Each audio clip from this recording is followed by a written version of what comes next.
Hello बच्चों, आज हम लोग अपने इस रसायन विज्ञान के कार्बन वाले चैप्टर में एथिल अल्कोहल जो कार्बन के यौगिक हैं उसमें पहला यौगिक हम एथिल अल्कोहल ले रहे हैं, दूसरा है एथेनोइक एसिड, ठीक, जिसे एस्टिक एसिड भी कहते हैं। तो आज एथिल अल्कोहल के बारे में बात करेंगे, ठीक है। ये अल्कोहल साधारणतः बस इतना जान लीजिए, जो मदिरा पिया जाता है, चाहे वो बियर हो, विस्की हो, वोदका हो, रम हो, वाइन हो, जिन हो, कुछ भी हो, या देसी महुआ ठर्रा हो, या और किस नाम से आता है, हाँ, विंडीज के नाम से आ रहा हो, सब का फार्मूला C2H5OH ही होता है, यही होता है, ठीक है ना। अल्कोहल यही है। इसे हम लोग मदिरा, शराब, अल्कोहल के नाम से जानते हैं, ठीक। और देवता लोग इसे सोमरस कहते हैं, ठीक। तो सब लोग अपने अपने तरीके से इसका नाम लेते हैं, ठीक है ना। तो हम लोग इसे साधारणतः इसे अन्य अल्कोहल या शराब, मदिरा के नाम से ही जान लें। कहने के लिए तो बहुत सारे नाम और भी पता है, लेकिन ऑन वीडियो इसे बताया नहीं जाता, आप लोग समझिए ना जी। और तो इसे बहुत गाली दे करके कहती है। हालांकि आजकल इसका सेवन 80% लेडीज और जेंट्स सब करने लगे हैं। हाँ, थोड़ा अभी गांव समाज में एक क्या है, एक संकोच है, यहाँ की महिलाएं इसका सेवन नहीं कर रही हैं, लेकिन बड़े शहरों में देखिए ये सब पी रहे हैं, लेडीज जेंट्स, ठीक है। अभी आप कोई भी मूवी देखिए, उसमें देखिए लड़कियां भी पी रही हैं। पिंक फिल्म आया था जिसमें तापसी पन्नू जी ने एक्टिंग किया था, इसी अल्कोहल के कारण वो गई हैं, ठीक है। और भी कोई भी मूवीज देख लीजिए ना, तो अब थोड़े से स्टैंडर्ड लेडीज भी इसे पी रही हैं, ठीक है ना। तो माँ लक्ष्मी जब आती हैं तो उनका सवारी उल्लू होता है, दुनिया को उल्लू बना के ही जाती हैं वो, ठीक। तो कोशिश करिए कि इनका अगर सेवन ना हो तो ज़्यादा ही बेटर है। हालांकि इनकी अल्प मात्रा अगर इन्हें कफ सिरप टॉनिक्स में मिलाए जाते हैं तो बच्चों के स्वास्थ्य के लिए बहुत ही बेनिफिट भी होता है। तो हम उपयोग में और बातें बताएंगे, फिलहाल अभी इतना देखते हैं। ये अन्य अल्कोहल शराब मदिरा के नाम से जाना जाता है, जो इसका सामान्य नाम है। रासायनिक नाम में इसे एथेनॉल कहते हैं। क्या कहते हैं? एथेनॉल कहते हैं।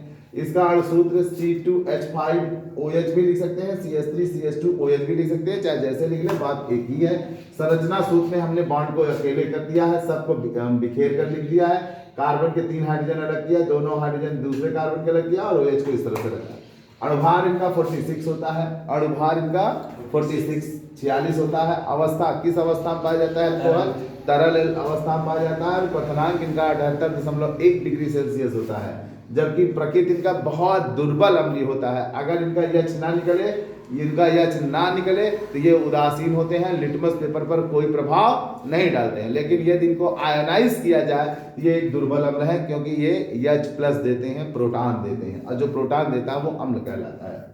ये फलों, वनस्पतियों, सुगंधित तेलों, एस्टर के रूप में पाए जाते हैं। इन्हें हम स्पिरिट ऑफ वाइन के नाम से भी जानते हैं। चूंकि ये स्टार्च युक्त होते हैं, इन्हें स्टार्च या अनाजों से बनाया जाता है, इसीलिए इन्हें हम अन्न अल्कोहल भी कहते हैं। अन्न, अन्य नहीं, अन्न माने दाना, ठीक है। इन्हें जौ से बना सकते हैं, मक्का से बना सकते हैं, महुआ से बना सकते हैं न जी। तो इनके कई सारे, आलू से बनाया जाता है, आलू से बनाया जाता है, कार्बोहाइड्रेट वाले बात, और उससे अंगूर से बनाया जाता है, जानते ही है ना ये सब। एप्पल से बनाए जाते हैं। तो बनाने की विधि, एथिल ब्रोमाइड के जल अपघटन से पहला बनाने की विधि है। एथिल ब्रोमाइड का सोडियम हाइड्रोक्साइड से रिएक्शन करा दिया, सोडियम ने ब्रोमीन को लेकर के यानी Br बनाया और एथेनॉल बन गया।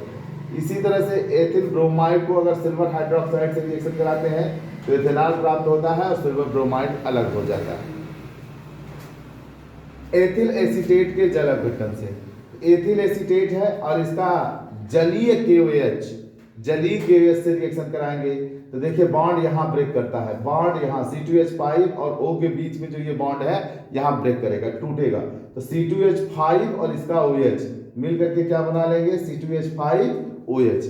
और ये जो बन जाएगा आपका, वो बनेगा सोडियम एसीटेट, यहाँ H ना होकर के P रहेगा, potassium acetate, sorry potassium acetate, ये प्राप्त होगा। इसी तरह से एथिल एमीन की नाइट्रस अम्ल से क्रिया कराते हैं। नाइट्रस अम्ल का बना लीजिए, नाइट्रस अम्ल का फार्मूला था HNO2। HNO2 का NH2 से रिएक्शन कराएंगे तो यहाँ NH2 ग्रुप पूरा हटा दीजिए और यहाँ से एक O और एक H लेकर के लगा दीजिए। ये बन गया एथेनॉल और ये 2 नाइट्रोजन मिलकर के नाइट्रोजन गैस बन गया, 2 हाइड्रोजन एक ऑक्सीजन मिलकर के पानी बना लेता है। नेक्स्ट है एथिलीन। एथिलीन पर हम लोग क्या करते हैं, सांद्र सल्फ्यूरिक अम्ल से क्रिया कराते हैं।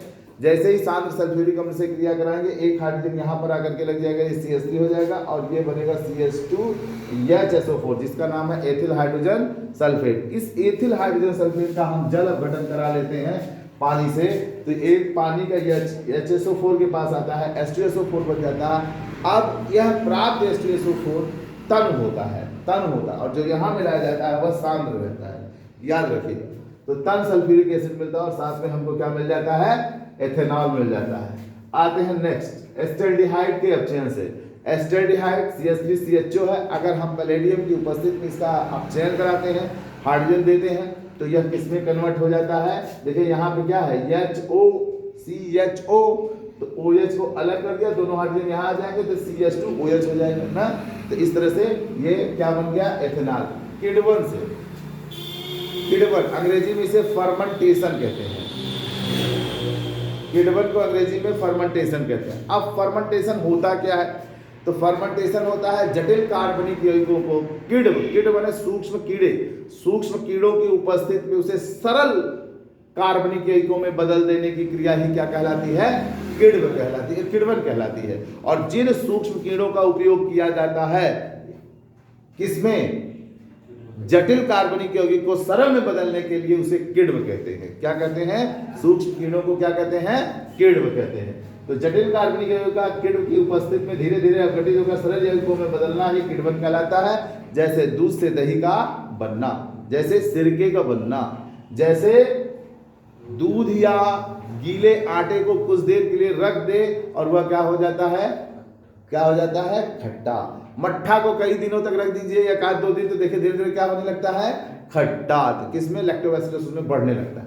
बात समझ में आया ना, ठीक।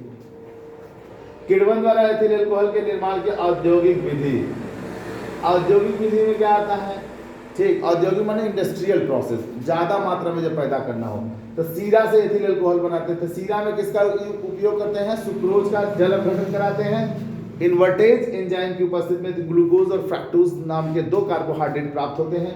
अब हम ग्लूकोज को लेकर के जाइमेज एंजाइम के द्वारा जैसे ही रिएक्शन कराते हैं, क्रिया कराते हैं, आपको एथेनॉल मिलता है, साथ में कार्बन डाइऑक्साइड गैस निकलती है। कार्बन डाइऑक्साइड जब गैस निकलती है तो इसमें झाग बनता रहता है और झाग बनता रहता है। इससे ये पता चल रहा होता है कि एथिल अल्कोहल बन रहा है। जैसे ही झाग बनना बंद हो जाता है, समझ लीजिए रिएक्शन ने स्टॉप कर दिया, रिएक्शन रुक गया है, अब एथिल अल्कोहल नहीं बनता। नेक्स्ट है स्टार्च से। किससे बच्चों, स्टार्च से। स्टार्च क्या है, C6H10O5 का होल M 2 बार लिया, NH2O से कराया रिएक्शन, यहाँ 2 मत लिखिए, N कर लीजिए, बहुत सही है, ठीक है ना। तो ये क्या बन जाता है, माल्टोज। क्या बन जाता है, हम कर लीजिए, कोई दिक्कत नहीं, माल्टोज बन गया। अब देखिए माल्टोज को उठाया, जल अपघटित कराया, ग्लूकोज बन गया। अब ग्लूकोज को उठा करके फिर एथेनॉल बनाया, जैसा कि ऊपर बनाया, जाइमेज एंजाइम के थ्रू कार्बन डाइऑक्साइड बनता है। भौतिक गुण, यह रंगहीन मीठी गंध का जल में विलेय द्रव है और इसका BP 78.1 डिग्री सेल्सियस होता है। अब आते हैं इसके रासायनिक गुणों पर। तो रासायनिक गुणों को हम अगले वीडियो में देते हैं बच्चों। धन्यवाद। आज की वीडियो में बस इतना ही। अपने दोस्तों को शेयर करिए, लाइक करिएगा जल्दी से बच्चों। धन्यवाद।